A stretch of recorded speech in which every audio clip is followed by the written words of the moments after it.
Gabriel, estamos voltando no intervalo. Queria dar boa noite e agradecer aqui a participação na nossa roda de Brian Winter. Ele é analista político, editor-chefe da revista America's Quarterly. Brian, muito obrigado pela disposição de estar aqui conosco. Boa noite para você aí nos Estados Unidos. Vocês. Vamos então ao nosso assunto. Enquanto a gente está olhando na disputa da Casa Branca, evidentemente a gente está focadíssimo nisso. Tem outra corrida importantíssima, que é pelo Capitólio, cada vez mais acirrada também. Essas perspectivas, quem leva as casas legislativas americanas, sinalizam um mandato difícil para o futuro presidente, seja ele quem for. Confira primeiro a reportagem de Mariana Giangiacomo. No Senado estão em disputa 34 das 100 cadeiras. Hoje a vantagem é dos democratas, graças a 4 senadores independentes que se alinham com o partido. Mas a situação para o partido de Kamala Harris é complexa. Em novembro, serão mais vagas democratas do que republicanas em jogo. 3 cadeiras ocupadas hoje pelo partido são de estados que votaram majoritariamente em Donald Trump nas eleições de 2016 e 2020. A expectativa dos democratas é de recuperar essas possíveis derrotas, vencendo as disputas da Flórida e do Texas. Mas o cenário otimista é a formação de uma maioria estreita, sem grande margem.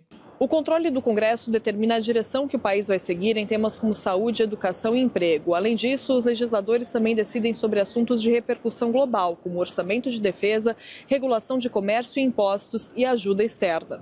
Na Câmara dos Deputados, os republicanos têm hoje maioria estreita, apenas 8 assentos. São 220 republicanos e 212 democratas no Congresso.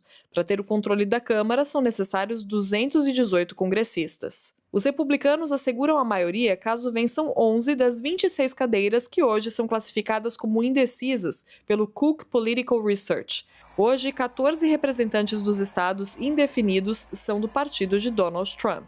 Enquanto isso, nas eleições presidenciais antecipadas, as autoridades da Carolina do Norte estão se esforçando para garantir que os moradores consigam votar.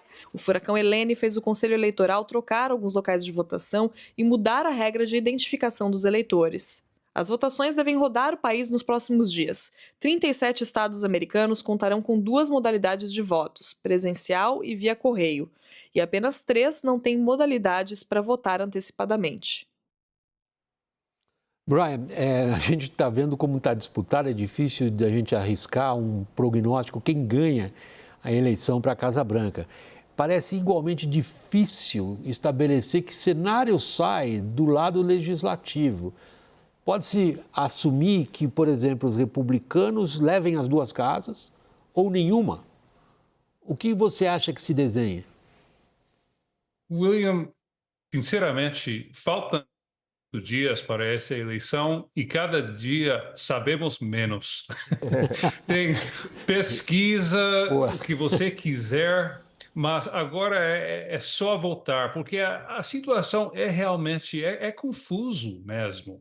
Parece que, como você falou, vamos ter um governo dividido. O mais provável é que os democratas tomarem controle da Câmara Baixa e que os republicanos tomem controle do Senado. Não seria talvez o pior resultado. Tem inclusive estudos que mostram que historicamente ter um governo dividido é bom para a economia do país, é bom para os mercados também, porque nenhum partido tem controle absoluto. Mas eu tive uma conversa com um pesquisador importante a semana passada e ele falou o seguinte, ele falou, chegou o momento de não prestar mais atenção às pesquisas que mostram too close to call, como se diz aqui, realmente não dá para anunciar o resultado, é só aguardar mesmo. Too close to call, essa expressão americana é ótima. A gente tinha que aportuguesá-la de qualquer maneira. É tão apertado que não dá para dizer o que vai acontecer. Agora, nós estamos colocando o foco hoje um pouquinho mais no legislativo, porque eles têm uma situação na qual, dependendo de como for a distribuição dessas 2 casas entre os partidos, não importa qual seja o presidente, ele está de mãos amarradas. Você tem o teu cenário favorito para isso? Não, o que eu queria observar é que, assim, o Senado ele tem um papel importante também nas escolhas para a Corte Suprema, né? E o Donald Trump, por exemplo, ele tem um propósito de elevar ainda mais a maioria, né, na Corte Suprema. Ele já teve um impacto considerável sobre a vida, sobretudo das americanas, né, das mulheres americanas, o que acabou tendo, inclusive, causando um desgaste para ele, né, e para os republicanos, né, assim, essa maioria atual na Câmara dos Deputados dos republicanos só não é maior, talvez o principal motivo seja essa perda do direito do aborto, que, segundo as pesquisas mostraram, nas eleições de meio de mandato, os republicanos, e historicamente, em eleições de meio de mandato, a oposição ao presidente tem um ganho bem maior, bem mais elástico na Câmara dos Deputados do que teve. Já era um governo que estava um pouco desgastado também, o do Biden. E não teve porque em vários distritos a questão do aborto pesou muito, né? Então, tudo isso para dizer que o Senado ele tem uma importância assim, muito grande e aí essa definição vai ser realmente crucial. O ambiente é tão de hostilidade, né, entre os dois partidos que talvez esse impasse, né, entre Câmara e Senado, hoje em dia nem tenha mais esse efeito de levar a negociações, né, mas de aprofundar a paralisia legislativa, né? Mas esse já é o cenário de qualquer maneira. Já é de paralisia. Já é. Agora, Brian, em que medida as campanhas de Trump e de Kamala Harris são capazes de ter influência também na formação do legislativo? Ou é simplesmente um byproduct? O que nós observamos nas pesquisas, William, é que tem, na prática, uma grande diferencial entre algumas campanhas a nível local e a nível nacional. Tem um caso, por exemplo, da Arizona, onde a candidata para o Senado, a candidata republicana, está perdendo por uma margem importante, mas o Trump está ganhando a nível presidencial. Em alguns casos, porque tem candidatos problemáticos, como ela, Kari Lake, ou como o Ted Cruz, outro republicano no Texas, o meu estado, que é um estado muito vermelho para nós, né, que é republicano, mas ele, por questões pessoais, tem muitas pessoas que não gostam muito dele, e tem também o candidato democrata, que é um ex-jogador de futebol americano, que talvez tenha chance. Isso, de certa forma, é um bom sinal, porque mostra que você tem um eleitor informado, que está pensando bem, não só no partido, sim na figura, mas acrescenta um pouco mais a esse ambiente de confusão, né? Gente, vamos olhar um pouquinho agora a corrida presidencial, então, já que damos uma espiada na questão de como que o legislativo pode se formar nessa eleição e que impacto que ele tem na futura administração americana. Se a gente considerar as últimas horas de Kamala Harris, particularmente a participação dela no que eu diria, não sei se você me corrija, Lorival, por favor, a entrevista dela à Fox News me parece ser a primeira grande entrevista dela hostil. Ah, sim. A primeira vamos pegar o vento frio da hostilidade na mídia. Sim.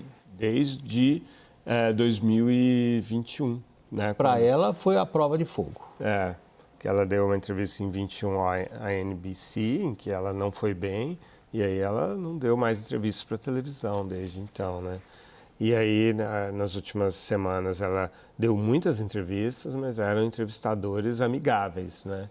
E em que ela derrapou, numa pergunta relativamente simples, né? O que a senhora faria diferente em relação ao Biden, ela disse que não lhe ocorria nada. Foi uma resposta muito ruim, realmente, considerando a impopularidade do governo. E hoje ela, então, procurou melhorar essa resposta. Mas acho que ela sofre de uma contradição muito grande, que é uma eleição em que os eleitores querem mudança. Ela ainda tenta se apresentar como a candidata da mudança, mas isso não é possível porque ela é a vice-presidente, né? Por último, Brian, para a gente encerrar a nossa conversa aqui, você vê a campanha de Trump capaz de recuperar o que parecia uma vantagem dele, dificilmente, vamos dizer, em perigo? Veja, o Trump ganha temas principais nessa eleição, que são a imigração e a economia. O aborto também pesa, mas aparece em muitas pesquisas em terceiro lugar. Só que tem muitas pessoas que têm memória positiva da economia com Trump, mas não gostam dele, pessoalmente, né? Ou desconfiam diretamente. Ele está tentando se apresentar como, às vezes, ele consegue, por uma questão de dia, se apresentar como mais tranquilo, mais normal, mas não é possível mudar a nossa essência. O Trump também não consegue e, eventualmente, o eleitor vai ter que escolher entre ele e a Kamala Harris, que é verdade o que o Lorival falou. O americano quer mudança, a questão é se a Kamala ela está tentando se apresentar como a candidata da mudança, mas para muita gente é difícil acreditar nisso. Brian Winter, começando por você. Brian é analista político, editor-chefe da revista America's Quarterly. Brian, muito obrigado pela participação no nosso programa. Boa noite para você nos Estados Unidos, Brian. Obrigado para vocês também. Me despedindo inicialmente de você, Lorival, por hoje, mas antes de me despedir do público, eu queria falar aqui em causa própria. Nós temos um anúncio que nos deixa muito felizes. O WW agora tem uma página especial no site da CNN Brasil. Nessa página especial, a gente fala carinhosamente o nosso site da CNN Brasil, mas a gente no WW gosta de falar o nosso site. Nela vocês vão encontrar, além da íntegra do nosso programa, materiais exclusivos, materiais ampliados. Nós estamos indo para o streaming. A grade de televisão permanece o que ela é, mas nós estamos expandindo exatamente na direção de todas as plataformas digitais. Teremos conteúdos especiais e eu gostaria de chamar muito a atenção de vocês. Nós firmamos uma parceria com o grupo Eurásia. A Eurásia é a principal consultoria de análise geopolítica e de risco do mundo. Ou seja, estaremos juntos nisso que a gente considera a nossa missão, que é trazer para vocês análises de qualidade, tentando ajudar todo mundo a entender os fatos e a realidade a partir deles. Para acessar o nosso site, é só você ir em CNN, deixa eu começar de novo, www.cnnbrasil.com.br/ww ou apontar seu celular para o QR Code que está na tela. A gente vê vocês também lá no site, pessoal. Muito obrigado a vocês que nos acompanham sempre. Essa edição fica por aqui. Boa noite.